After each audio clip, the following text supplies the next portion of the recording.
The latest arrivals on the shores of Europe. Migration at a crisis point for the European Union. The spark has been Italy and its new populist government. The outspoken League leader, now Interior Minister Matteo Salvini, has vowed to close Italy's ports to foreign-flagged rescue ships, who he accuses of being a ferry service to Europe. At the upcoming EU summit, migration will be top of the agenda. In order to have a strong Europe, we need a more just and equal Europe. The values of a united Europe are at stake over migration.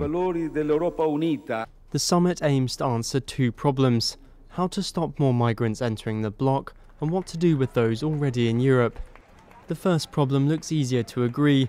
To do this, there are proposals to boost the EU border force by 1,200 to 10,000 and for so-called disembarkation platforms. These would be set up in countries outside the EU to identify asylum seekers or economic migrants to send home before they attempt the perilous Mediterranean crossing.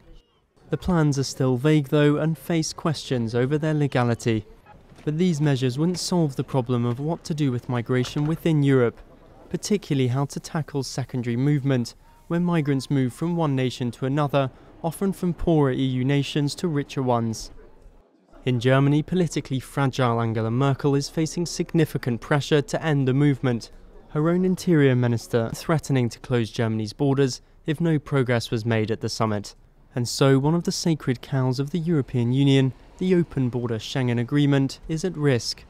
The migration crisis has exposed fault lines in the EU between north and south, with countries like Spain, Italy and Greece bitter that they've had to bear the brunt of the migrant numbers, as well as between east and west. The so-called Visegrad 4, Hungary, Poland, the Czech Republic and Slovakia have refused to take in more migrants in any plan.